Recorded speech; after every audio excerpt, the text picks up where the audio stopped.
Hello students, मैं जुगल Maheshwari welcome करता हूं अपने इस यूट्यूब प्लेटफॉर्म पर। आज एक नया टॉपिक स्टार्ट करते हैं, लिमिट्स, सीमा कहते हैं हिंदी में। क्लास 11th का चैप्टर है, एनसीईआरटी भी करेंगे और जे लेवल तक लेके चलेंगे इसको, ठीक है ना। चैप्टर 13 है 11th का और सबसे बेसिक चैप्टर यही है। अगर लिमिट्स आती है तो इसके बाद टॉपिक आता है कंटिन्यूटी, सांतत्यता, फिर डिफरेंशियबिलिटी, अवकलनीयता, फिर डिफरेंशिएशन और में हटा डालते हैं। तो लिमिट या सीमा क्या होती है? Limit is the approximate value of the function at a defined value of x. भाई एक तो इसका रिप्रेजेंटेशन देखो, पहले तो लिमिट को लिखते हैं LIM, ठीक है, इसको बोलते हैं लिमिट। लिमिट क्या है? अप्रोक्सीमेट वैल्यू है, ठीक है ना, किसी फंक्शन x पर किसी fx की किसी वैल्यू x पर अप्रोक्सीमेट वैल्यू है फंक्शन की, उसको लिमिट बोलते हैं। समझ नहीं आएगा, मैं समझाना जो चाहता हूँ वो सिंपल भाषा में बोलता हूँ कि लिमिट आखिर है क्या। इसको पढ़ते क्या है पहले तो ये देखो, limit x tending to a, मैंने इसको पढ़ा है टेंडिंग टू a की तरफ अग्रसर, a की तरफ अग्रसर, ठीक है। मान लो कि किसी x की किसी वैल्यू पर फंक्शन डिफाइन ही नहीं है, ठीक है, लेकिन लिमिट की हेल्प से हम उसके आसपास की वैल्यू बता देंगे। जैसे एक फंक्शन है, फंक्शन क्या है? 2x upon x। इस पर थोड़ा विचार करते हैं कि लिमिट को समझते हैं कि लिमिट आखिर है क्या।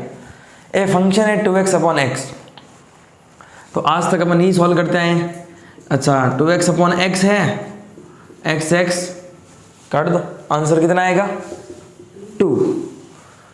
पर फंक्शन की नॉलेज क्या कहती है? x कब कट सकता है?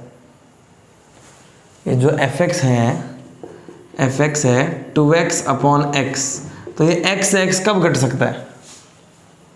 चलो छोड़ो, फंक्शन की डोमेन क्या है? इसकी डोमेन जो प्रांत है, डोमेन को क्या कहते हैं? प्रांत। हम ये कह सकते हैं कि फंक्शन x इक्वल टू 0 पर डिफाइन नहीं है। अगर x बराबर 0 रख दिया तो something upon 0 undefined, not defined, समझ रहे? तो हमें ये पता है कि इसमें x 0 नहीं रख सकते, तब ये काट सकते हैं। हो सकता है x के लिए 1 हो जाए, तो 2 इंटू 1 अपॉन 1 कितना आएगा? 2। हो सकता है x की वैल्यू 2 हो जाए, तो x भी 2, ये भी 2, 2 से 2 कट गया, फिर भी क्या आएगा? 2।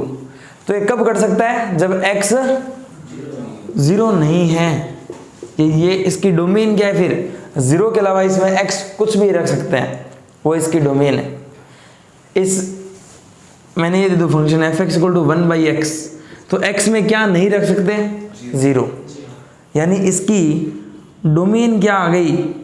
रियल नंबर रख सकते हैं लेकिन 0 नहीं, तो माइनस का 0।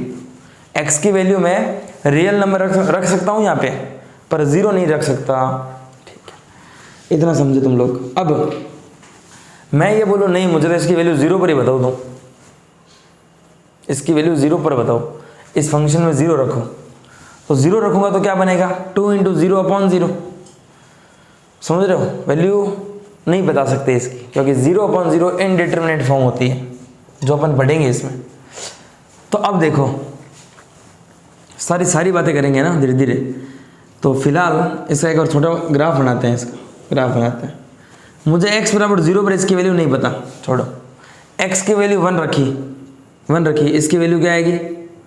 1 रखो, इसमें 2x अपॉन x है, 2 इंटू 1 अपॉन 1 यानी 2 आएगी। मान लो ये है 2, 1 पर 2 आई, 2 पर भी कितनी आएगी? 2, 3 पर भी कितनी आएगी? 2, माइनस 1 रखी, तो 2 into minus 1 upon minus 1 again 2, minus 2 पर भी 2, तो इसकी वैल्यू हमेशा 2 ही आ रही है कि नहीं आ रही है? लेकिन 0 पर नहीं पता, क्यों?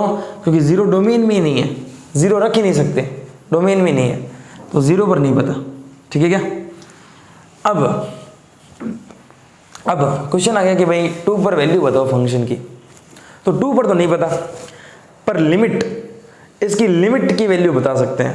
लिमिट की वैल्यू मतलब तुम राइट साइड से टेंड करो, कहाँ? 0 की तरफ, 0 पर पहुंचे नहीं हो, इस limit x tending to a का मतलब है कि x a की तरफ जा रहा है, जा ही रहा है बस, कभी पहुंच नहीं पाएगा ए पर, सही है।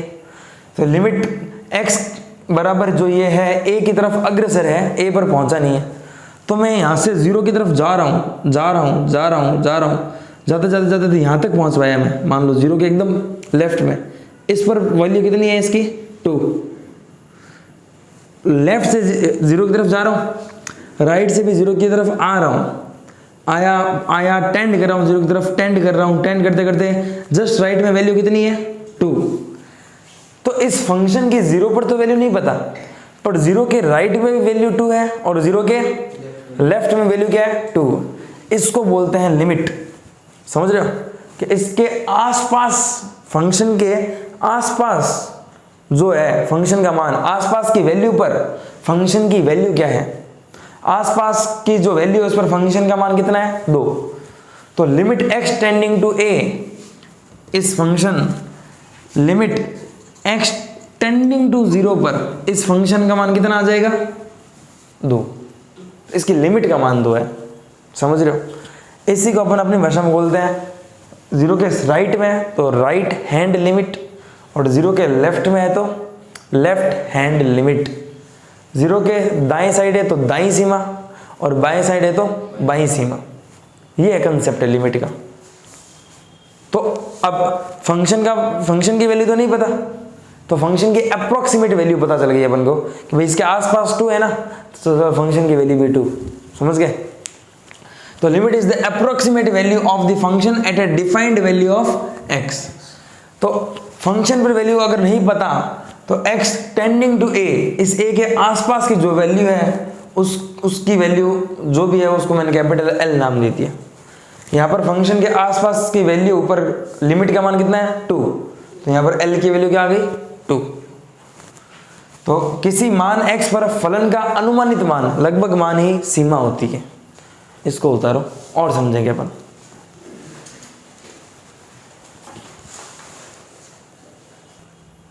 देखो भाई आगे समझते हैं कि भाई लिमिट के फंडे समझ रहे हैं आज अपन इस क्लास से, है ना, और समझा के ही छोड़ूंगा।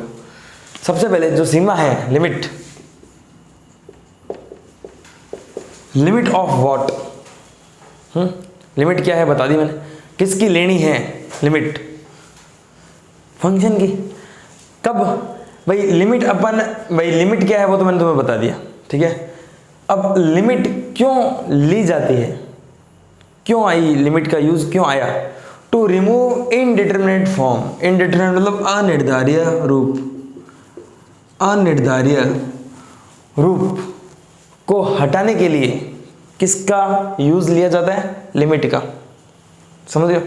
कभी कभी फंक्शन में तुम्हारी ऐसी चीजें बन जाएगी कि फंक्शन में 0/0 बन गया, इन्फिनिटी/इन्फिनिटी बन गया, 0 × इन्फिनिटी बन गया, इन्फिनिटी माइनस इन्फिनिटी बन गया, 1 की पावर इन्फिनिटी बन गया, 0 की पावर इन्फिनिटी बन गया, या इन्फिनिटी की पावर 0। कभी कभी क्वेश्चन में तुम्हारी ऐसी फॉर्म्स बन जाएगी तब तुम अटक जाओगे। तब उस फंक्शन की वैल्यू निकालने के लिए लिमिट का यूज आता है। लिमिट क्या करती है, इनको रिमूव कर देती है, हटा देती है, और फंक्शन की वैल्यू निकाल के दे देती है। वो अप्रोक्सीमेट होती है पर निकाल के तो दे देती है ना से अच्छा कुछ। तो मैथ में टोटल 7 इनडिटरमिनेट फॉर्म्स होती है, 7 अनिर्धारित रूप होते हैं मैथ के अंदर, वो ये 7 है। क्या हो 6 कैसे 7 है, गिन लो कहाँ है 6। 0/0, इन्फिनिटी इन्फिनिटी 2, ये 3, ये 4, ये 5, ये 6, ये 7। ये सब टेंडिंग चीजें हैं, जो कहा था ना टेंडिंग टू है। जैसे इधर देखो एक फंक्शन है x² - 1 / x² + 1, अभी कुछ नहीं पता, पर मैं कहूँगी इस फंक्शन की वैल्यू निकालो लिमिट x टेंडिंग टू 1 पर, x टेंडिंग टू क्या 1 पहुंच गया क्या, ये पहुंचा नहीं है। मान लो चलो एक और 1 पर इसकी वैल्यू निकालनी, तो 1 का स्क्वायर 1, 1 - 1 0। इसमें लिमिट स्टार्टिंग में ही बना लेंगे, लिमिट तो तब लगाई जाते हैं जब फंक्शन को वेट बाबू थोड़ा वेट कीजिए आप। x² - 1 / x² - 1 है ना। हाँ ये करो। अब देखो मैंने कहा कि यार 1 पर अगर 1 को टेंड करते हैं तो क्या बनता है, देखो 1 का स्क्वायर 1 माइनस 1 0, 1 का स्क्वायर 1 माइनस 1 कितना 0, 0/0 बन रहा है, समझ रहे हो क्या।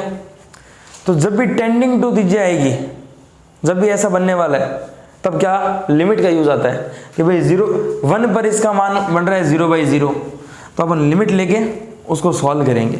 वो कैसे करेंगे वो सिखाऊंगा आगे। अब देखो भाई दो आंसर पॉसिबल होते हैं ना, तब लिमिट यूज आती है। जैसे देखो समथिंग अपॉन 0 क्या होता है, इन्फिनिटी। समथिंग अपॉन 0 जैसे 2/0 क्या होता है, अपन इन्फिनिटी लिखते हैं। और 0/2 कितना होता है 0। समझ पहले, समथिंग अपॉन 0 होता है इन्फिनिटी और 0 अपॉन समथिंग होता है 0। 0/0 क्या होगा, दो वैल्यू, जब भी दो वैल्यू पर आ जाते हैं ना तब लिमिट का फंडा यूज आता है। समथिंग अपॉन 0 होता है इन्फिनिटी और 0/समथिंग अपॉन 0 होता है इन्फिनिटी, है ना। और 0 अपॉन समथिंग क्या होता है 0। तो इसका आंसर 0 लिखोगे इन्फिनिटी, नहीं पता, इसलिए इसको बोलते हैं इनडिटरमिनेट फॉर्म। समझ रहे हो क्या, दो आंसर पुट होते हैं। अब यहां पर बच्चों को डाउट आता है, यार ये 1 की पावर इन्फिनिटी, 1 की पावर 2 का मतलब क्या है 1 × 1, 1 की पावर 3 का मतलब, तो 1 को कितनी भी बार मल्टीप्लाई करो आंसर तो 1 ही आएगा। तो ये इनडिटरमिनेट फॉर्म क्यों है भाई, क्यों है ये इनडिटरमिनेट फॉर्म। तो मैंने अभी कहा था चीजें टेंडिंग में है, भी परफेक्ट 1 है तो बेटा 1 की पावर कुछ भी हो 1, पर परफेक्ट 1 नहीं है, टेंडिंग है, मतलब 1 के पहले और 1 के बाद बताओ हमें।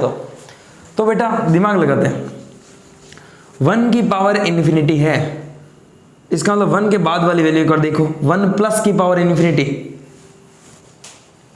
1 प्लस की पावर इन्फिनिटी, वो तो समथिंग आएगा, 1 प्लस की पावर इन्फिनिटी 1.0001, उसकी पावर इन्फिनिटी तो बहुत ज़्यादा इन्फिनिटी आएगा। लेकिन 1 माइनस की पावर इन्फिनिटी क्या आने वाला है, 1 माइनस का मतलब 0.999, उसकी पावर इन्फिनिटी करेंगे तो वो टेंडिंग टू 0 हो जाएगा। वो RHL LHL के इक्वल ही नहीं है यहाँ पर, समझ, आंसर रिपोर्ट नहीं कर सकते अपन, तो टेंडिंग टू चीज़ है। वैसे ही इन्फिनिटी बाई इन्फिनिटी है, इसको 1/0 लिख दो, इसको 1/0, वापस यही बन जाएगा, समझ रहे हो। वैसे ही 0 × इन्फिनिटी है, दो आंसर पुट का होता है, 0 × इन्फिनिटी पर सब टेंडिंग टू है। तो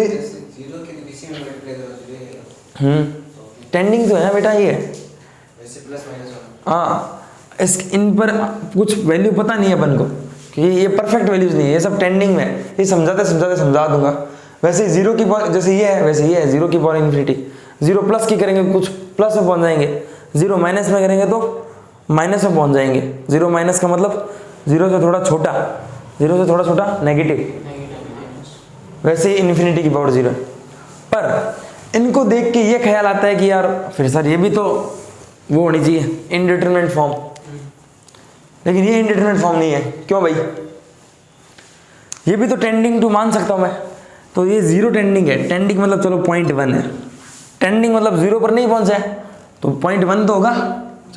अपॉन इन्फिनिटी मतलब बहुत बड़ी वैल्यू 10 लाख है मान लो, तो बेटा 0.1 अपॉन 10 लाख 0 ही होता है, तो इसलिए इसका आंसर 0 आ जाता है। इन्फिनिटी में इन्फिनिटी जोड़ो, एक बड़ी वैल्यू में और बहुत बड़ी वैल्यू जोड़ दी तो होगी तो एक्स्ट्रा लार्ज वैल्यू है, तो वो इन्फिनिटी, तो इसका आंसर क्या होगा इन्फिनिटी ही होगा। अब बड़ी वैल्यू की पावर और बड़ी ले रहे हो तो आएगी तो इन्फिनिटी ही, समझ रहे हो।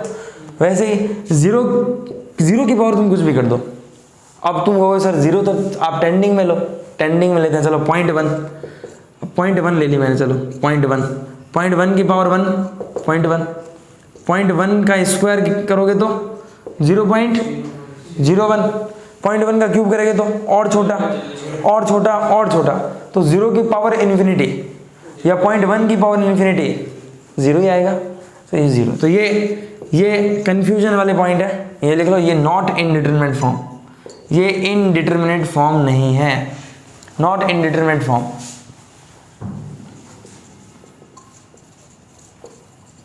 समझेंगे अभी बहुत कुछ मैंने बताया है, बस ये 7 इनडिटरमिनेट फॉर्म्स होती है और ये इनडिटरमिनेट फॉर्म्स नहीं होती। इनका आंसर रिपोर्ट कर सकते हैं, इसका आंसर रिपोर्ट नहीं कर सकते अपन।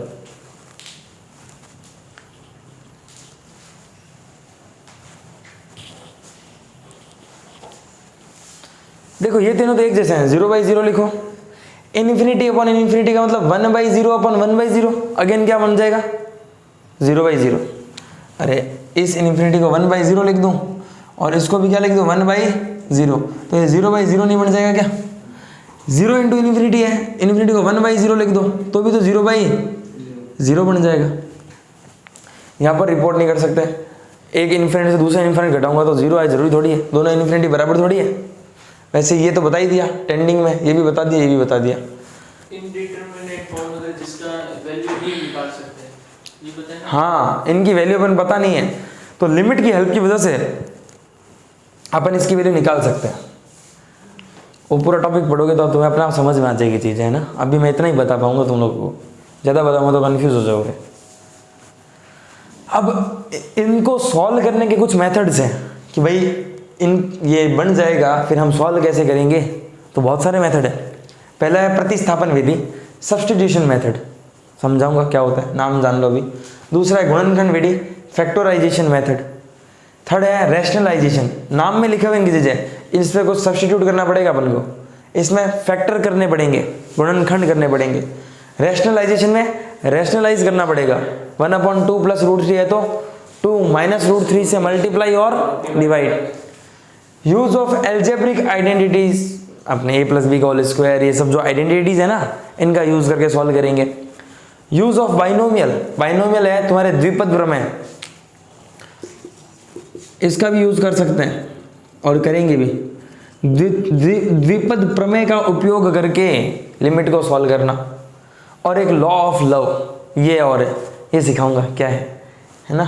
चलो इतना उतार लिया, आगे बताता हूँ। और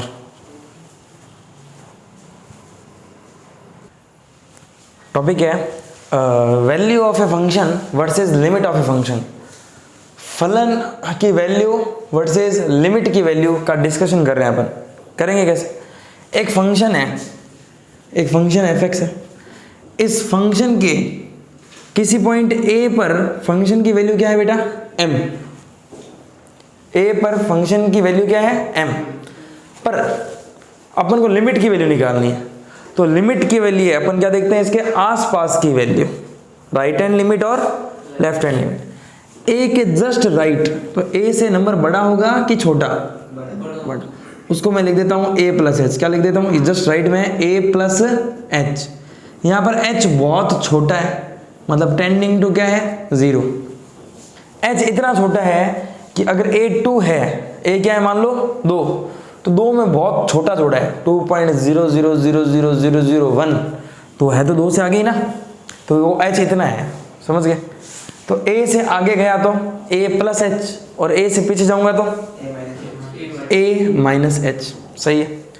a + h पर फंक्शन की वैल्यू क्या है मान लो l, क्या है a - h पर भी फंक्शन की वैल्यू क्या है, अगेन क्या है l।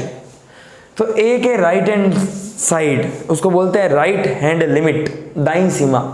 तो राइट हैंड लिमिट क्या है f(a + h), फंक्शन में a + h रखा, तो a + h रखने पर फंक्शन की वैल्यू क्या आई है l। a के राइट में देखा तो लेफ्ट हैंड लिमिट, बाईं सीमा, फंक्शन में क्या रखा a - h, a से जस्ट पहले, इस पर भी फंक्शन की वैल्यू का मान कितना है l। तो a के राइट में भी l है और लेफ्ट में भी क्या है l है। a के राइट में जो भी है उस पर वैल्यू l है, a के लेफ्ट में जो भी वैल्यू है उस पर फंक्शन की वैल्यू क्या है l। तो फंक्शन की limit x tending to a पर वैल्यू कितनी है l, तो लिमिट का मान आ गया l। क्यों? क्योंकि जो RHL है वो LHL है, मतलब लिमिट की वैल्यू है l। समझ? फंक्शन पर वैल्यू कितनी है m, फंक्शन a पर वैल्यू कितनी है m, वो अलग बात है, हम तो लिमिट का खेल खेल रहे हैं। समझ रहे हो क्या? ये है लिमिट। अब समझे कि फंक्शन की वैल्यू अलग हो सकती है, पर फंक्शन की लिमिट की वैल्यू ऐसे देखते हैं, राइट हैंड लिमिट और लेफ्ट हैंड लिमिट्स। आया समझ? अभी और केस स्टडी करते हैं और समझाता हूँ। थोड़ा ग्राफ के हेल्प से और समझाता हूँ कि भाई कैसे करते हैं आखिर, मतलब लिमिट और, है ना। देखो समझो, एक फंक्शन है एफ एक्स, इस फंक्शन के किसी पॉइंट x इक्वल टू ए पर फंक्शन की वैल्यू क्या है l, फंक्शन की वैल्यू कितनी है l, a के राइट हैंड साइड देखा तो भी वैल्यू क्या है l, a के लेफ्ट हैंड साइड देखा तो भी वैल्यू क्या है l। फंक्शन पर वैल्यू l है इसलिए मैं लिमिट का मान l नहीं कर रहा, सिंस चूंकि राइट साइड की वैल्यू l है और लेफ्ट साइड की वैल्यू भी क्या है l, दोनों वैल्यू इक्वल है, इसलिए इस फंक्शन की limit x tending to a की वैल्यू क्या होगी l। मेरी बात समझ में आई? चल नेक्स्ट केस देखते हैं। फिर ये केस मैंने अभी कराई दिया था, a पर वैल्यू कितनी है मान लो m, कितनी है m, लेकिन a के जस्ट राइट साइड फंक्शन की वैल्यू क्या है l और a के जस्ट लेफ्ट साइड फंक्शन की वैल्यू क्या है l। तो इस फंक्शन में जो ये फंक्शन है x टेंडिंग टू a पर इसकी लिमिट का मान कितना होगा l। ये देखते हैं, x इक्वल टू a पर मैंने ये गोला बना दिया, मतलब a पर वैल्यू डिफाइन ही नहीं है, a पर वैल्यू परिभाषित ही नहीं है, लेकिन एक फंक्शन तो दे रखा है। अब इस फंक्शन की a पर वैल्यू ही पता ही नहीं है अपन को, कोई बात नहीं, अपन तो लिमिट a पर निकाल लेते हैं, a के आसपास की वैल्यू निकाल लेते हैं। तो भाई राइट हैंड साइड वैल्यू कितनी है l, लेफ्ट हैंड साइड भी कितनी है l, तो लिमिट इस फंक्शन की लिमिट का मान कितना हो गया l। समझ गए? अब लास्ट ये देखो कि यार देखो इसका ग्राफ का मतलब समझो, ये ग्राफ ऐसे नीचे होता हुआ यहाँ से ब्रेक हो गया फिर ऐसे आ रहा है, ठीक है। a पर वैल्यू है यहाँ पर x इक्वल टू a पर वैल्यू मान लो ये है m, क्या है m। a के राइट साइड पर भी, राइट साइड को मैं ऐसा लिख रहा हूँ ना RHL, राइट हैंड लिमिट, या यूँ समझ लो मैं ये लिख रहा हूँ limit x tending to a plus मतलब a से थोड़ा ज़्यादा, a से थोड़ा ज़्यादा मतलब RHL का मान लो ये क्या है m है, कितना है m। a के जस्ट लेफ्ट, बेटा जैसे ही a से थोड़ा पीछे आऊँगा इसकी वैल्यू कुछ यहाँ है, इसका मान लो क्या है n। तो लेफ्ट हैंड लिमिट या तो a माइनस h लिखो या a माइनस का मतलब a से थोड़ा फिर छोटा, इसका मान कितना है n। Right hand limit m है और लेफ्ट हैंड लिमिट n है, दोनों बराबर है क्या? जब RHL और LHL इक्वल नहीं आते, right hand limit left hand limit के इक्वल नहीं आती, तब लिमिट नॉट एग्जिस्ट, इसकी लिमिट नॉट एग्जिस्ट। समझ गए बात मेरी? तो लिमिट कब एग्जिस्ट करती है ये आइडिया लग गया होगा क्या? जब right hand limit left hand limit के इक्वल है तब लिमिट एग्जिस्ट करती है, नहीं तो लिमिट एग्जिस्ट नहीं करती है। उतार लो।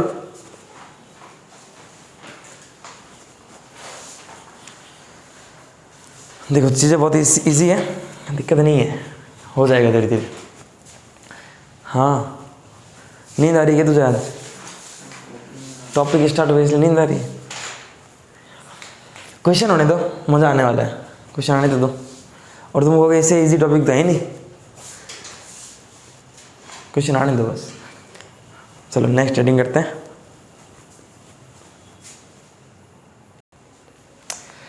तो भाई अपन एग्जिस्टेंस ऑफ लिमिट की बात कर रहे थे, है ना, तो उस पर ही पहुंच चुके हैं।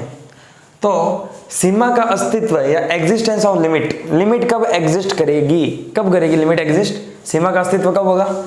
x बराबर a पर सीमा का अस्तित्व होगा यदि at x equal to a limit existence if, यदि क्या हो, राइट हैंड लिमिट और लेफ्ट हैंड लिमिट के क्या होनी चाहिए इक्वल, लेकिन वो अफाइनाइट क्वांटिटी, एक निश्चित मान होना चाहिए। पता चले राइट हैंड लिमिट इन्फिनिटी आ रही है, लेफ्ट हैंड लिमिट भी इन्फिनिटी आ रही है, RHL इक्वल टू LHL, ऐसा नहीं करना। राइट हैंड लिमिट 5 आ रही है, LHL भी 5 आ रहा है, ये 5 एक फाइनाइट क्वांटिटी है, एक निश्चित मान है ना, तब लिमिट एग्जिस्ट करेगी। तो इसलिए मैंने लिखा है अ फाइनाइट क्वांटिटी, एक निश्चित मान, यानी इनफाइनाइट नहीं आनी चाहिए, कहने का मतलब ये है, ठीक है क्या? तब लिमिट एग्जिस्ट करेगी।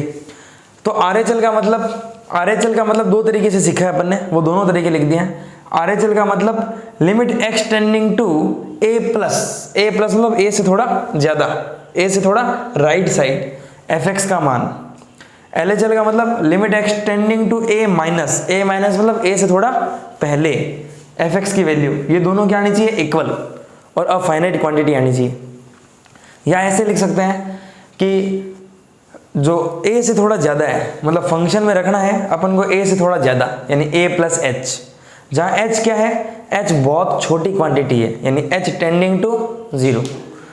LHL का मतलब a माइनस एच, फंक्शन में रखना है a माइनस एच, h क्या है, टेंडिंग टू 0, बहुत छोटी क्वांटिटी है। तो LHL या तो ऐसे लिखो या ऐसे, RHL चाहे तो ऐसे लिखो या ऐसे। लिमिट का एग्जिस्टेंस कब होगा, समझ में आ गया?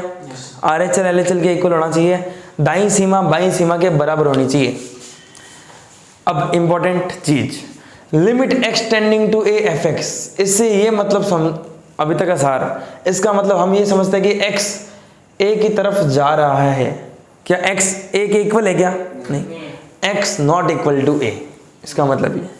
सेकेंड चीज, limit x tending to a बताता क्या है? Limit x tending to a is behaviour of the function immediate neighborhood of x equal to a irrespective to value of function at x equal to a। Limit x tending to a हमें क्या बताता है? x बराबर a के बिल्कुल पास वाले पड़ोसियों पर फंक्शन का व्यवहार बताता है। Limit x tending to a हमें नेबरहुड पर फंक्शन का बिहेवियर शो करता है कि भाई फंक्शन के आसपास की वैल्यू पर फंक्शन का बिहेवियर कैसा है, वो बताता है। अभी तक में कुछ भी डाउट है तो पूछ लो, नहीं तो आगे चलते हैं। Limit x tending to a fx हमें क्या बताता है? x बराबर जो a है ना, a के बिल्कुल पास वाले पड़ोसियों पर फंक्शन का व्यवहार, फंक्शन कैसे बिहेव कर रहा है, वो बताता है। चलो क्वेश्चन देखो, एक क्वेश्चन क्या है? Limit x tending to greatest integer x, ये है महत्तम पूर्णांक फलन। अब जिसको भी महत्तम पूर्णांक फलन की नॉलेज नहीं है देख लो, ग्रेटेस्ट इंटीजर फंक्शन महत्तम पूर्णांक फलन, वैसे एक मेरे शॉर्ट में डाल रखा है मैंने, कभी तुमने ध्यान दिया नहीं। एक शॉर्ट में तुम यूट्यूब पे लिखा ग्रेटेस्ट इंटीजर फंक्शन लिखोगे, पहला शॉर्ट मेरा ही आएगा, है ना, उस पर देख लेना, है 1 मिनट के अंदर समझा रखा है, पर अभी फिलहाल समझा देता हूँ। फिर भी देखो क्या है ग्रेटेस्ट इंटीजर फंक्शन, इसका ग्राफ, इसकी प्रॉपर्टी क्या होती है? ग्रेटेस्ट इंटीजर फंक्शन का मतलब इसमें कुछ भी डालो ये इंटीजर देता है, इसमें कोई भी मान डालो ये हमेशा पूर्णांक वैल्यू देगा। मैंने x इक्वल टू 2 डाला तो 2 का महत्तम पूर्णांक फलन 2 ही होता है, ग्रेटेस्ट इंटीजर 2। पर अगर इसमें फ्रैक्शन डालेंगे तो उसे जस्ट छोटा इंटीजर देता है। जैसे मैंने इसमें 2.1 डाला तो 2.1 का ग्रेटेस्ट इंटीजर 2.1 से छोटा कौन होता है? 2। हाँ योगेश, 2.99 का ग्रेटेस्ट इंटीजर कितना होगा? 2 ही होगा, 3 मत कर देना, समझ रहे हो? इसमें अगर फ्रैक्शन डालोगे तो उसे छोटा इंटीजर, और इंटीजर डालोगे तो इंटीजर। 0 डाला, 0 का ग्रेटेस्ट इंटीजर 0। माइनस का 1.2, इसका ग्रेटेस्ट इंटीजर -2। माइनस 1.2 से छोटा इंटीजर -2 -1 0। -1 के बाद आएगा -1.1, इसके बाद आएगा -1.2, इससे छोटा इंटीजर कौन है? -2 है। -1 तो इससे बड़ा इंटीजर है, तो इसकी वैल्यू आएगी -2। ये होता है ग्रेटेस्ट इंटीजर फंक्शन। माइनस का 9.2, माइनस का 9.2, माइनस का 10, प्लस का 9.2, प्लस का 9.2 9। समझ गए क्या? प्लस का 9.2 9, माइनस का 9.2 -10। तो यही है ग्रेटेस्ट इंटीजर फंक्शन। तो इसका थोड़ा सा ग्राफ बनाते हैं इसका, क्या पता समझ में आ ही जाए, है ना? कुछ तो चमत्कार होता ही है। देखो भाई, ग्रेटेस्ट इंटीजर 0 कितना? x अक्ष पर 0, y की वैल्यू 0। 0.1 पर भी कितना? 0.2 पर भी कितना? ये इसी लाइन पर रहेगा 0 0 0 0। लेकिन जैसे ही अपन 1 पर पहुंचेंगे, 1 पर ग्रेटेस्ट इंटीजर की वैल्यू कितनी होती है? 1। तो y की वैल्यू 1, तो 1 पर 0 नहीं है, कितनी है? 1 है। फिर 1.1 का ग्रेटेस्ट इंटीजर तो 1 ही आएगा। y बराबर ग्रेटेस्ट इंटीजर x का ग्राफ बना रहा हूँ, x की वैल्यू 1.1 रखी, y की वैल्यू कितनी आई? 1.1 का ग्रेटेस्ट इंटीजर कितना? 1। 1.2 रखी, 1.2 का महत्तम पूर्णांक फलन 1, तो 1.1 पर भी 1, 1.2 पर भी 1, 1.3 पर भी 1, 1 ही रह रही है, कुछ भी हो जाए। कब तक चलेगी 1? जब तक 2 ना आ जाए। 2 पर वैल्यू 1 नहीं होगी तो क्या होगी? 2। समझ रहे हो क्या? ऐसे इसकी पेड़ियाँ बन जाएगी और जिस पर तुम चढ़ जाओ ना, सीढ़ियाँ बन गई।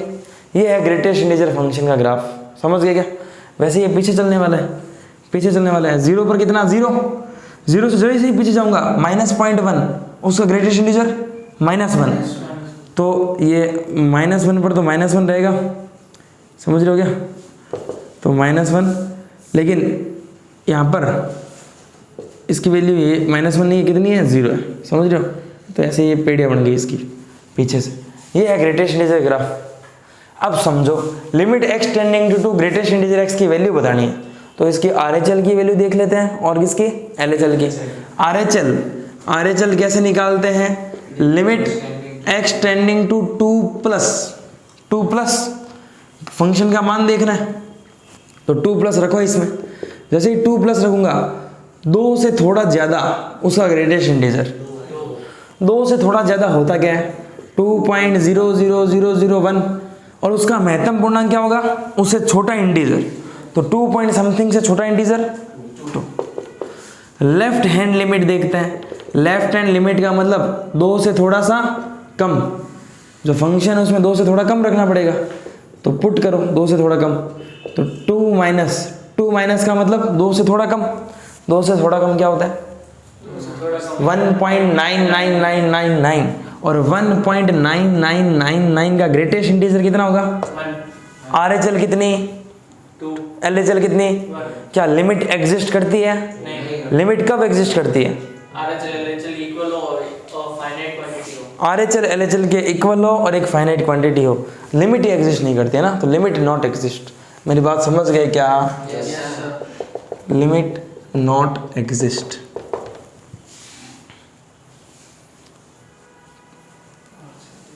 एक क्वेश्चन और करते हैं, फिर बाकी कल करेंगे, है ना? एक क्वेश्चन और देखो भाई। Next question, limit x tending to 0 cot inverse greatest integer cos x। Question में दे रखा होगा ग्रेटेस्ट इंटीजर x का मतलब GIF, व्हाट्सएप वाली नहीं, है ना? फालतू में व्हाट्सएप वाली कर दो। हाँ देखो भाई, cot inverse of cos x का ग्रेटेस्ट इंटीजर x बताना है, महत्तम पूर्णांक फलन ऑफ cos x, फिर उस पर cot इनवर्स, फिर उस पर लिमिट। ITF तुम्हें आती है, ग्रेटेस्ट इंटीजर तुम्हें आता है, cos तुम्हें आता है, क्वेश्चन कर दो। देखो भाई, राइट हैंड लिमिट निकालते हैं। राइट हैंड लिमिट का मतलब limit h tending to 0, function में 0 से थोड़ा सा कम और 0 से थोड़ा ज़्यादा। राइट हैंड लिमिट का मतलब limit h tending to 0 f of 0 plus h, 0 से थोड़ा ज़्यादा रखो फंक्शन में, है ना? चलो, तो limit h tending to 0, function में 0 से ज़्यादा रखना है भाई। तो फंक्शन है cot इनवर्स, लिमिट के अंदर ये जो भी इसको मैं फंक्शन मान रहा हूँ, तो cot इनवर्स पहले देख ले। cos x की जगह क्या रख दिया मैंने? देखो पहले मेरी बात सुनो, फंक्शन में कुछ रखना है। फंक्शन है जो मेरा fx, क्या है फंक्शन है cot inverse of cos x का ग्रेटेस्ट इंटीजर, ये फंक्शन है। फंक्शन में रखा है x की जगह 0 प्लस h, तो cot इनवर्स cos x की जगह क्या रखा है? 0 प्लस h, समझ गए क्या? उसका ग्रेटेस्ट इंटीजर, उसका महत्तम पूर्णांक फलन, ठीक है? तो अब इसको सॉल्व करते हैं। तो cos का ग्राफ तो अपन को पता ही है, ऐसा होता है कुछ cos का ग्राफ। cos 0 पर कितना होता है? 1। 0 से थोड़ा सा आगे जाते ही इसकी वैल्यू 1 से थोड़ी कम हो जाएगी। 0 से थोड़ा पीछे आते ही इसकी वैल्यू 1 से थोड़ी क्या हो जाएगी? कम। हाईएस्ट वैल्यू क्या होती है? 1। Highest value 1। 1 से थोड़ा आगे जाओ तो भी 1 से कम, 1 से थोड़ा पीछे जाओ तो भी 1 से तो कम ही आएगा। 0 से थोड़ा आगे गया, तो 0 से थोड़ा आगे गया तो जैसे आगे जाऊंगा यहाँ पहुँच जाऊंगा, यहाँ पर इसकी वैल्यू 1 से तो कम ही है। तो cos 0 प्लस h की वैल्यू 1 से कम है। 1 से कम क्या होता है? 0.999, 0.78, 0.6, 0.5, कुछ भी हो, है तो पॉजिटिव। तो 1 से कम का महत्तम पूर्णांक कितना होगा? 0। cot इनवर्स 0 बन गया। 1 से कम वैल्यू का ग्रेटेस्ट इंटीजर बनता है 0। हाँ, cot इनवर्स 0 की वैल्यू लिख सकता हूँ cot 90 होता है। cot इनवर्स से cot गया, आंसर कितना? ये h 0 रखना था, कहाँ रखूँ, जगह नहीं रखने की, समझ रहे हो क्या? या ऐसा भी लिख सकते थे तुम x tending to 0 plus, x tending to 0 plus, तो 0 प्लस का मतलब क्या होता है, 0 प्लस h, 0 से थोड़ा ज़्यादा, समझ गए क्या? चलो समझ गया, अच्छी बात है। लेफ्ट हैंड लिमिट निकालता हूँ, क्या पता और समझ जाओ। लेफ्ट हैंड लिमिट का मतलब h टेंडिंग टू 0, फंक्शन में हमें इससे छोटा लेना है, 0 माइनस h, फंक्शन में 0 के लेफ्ट की वैल्यू लेनी है।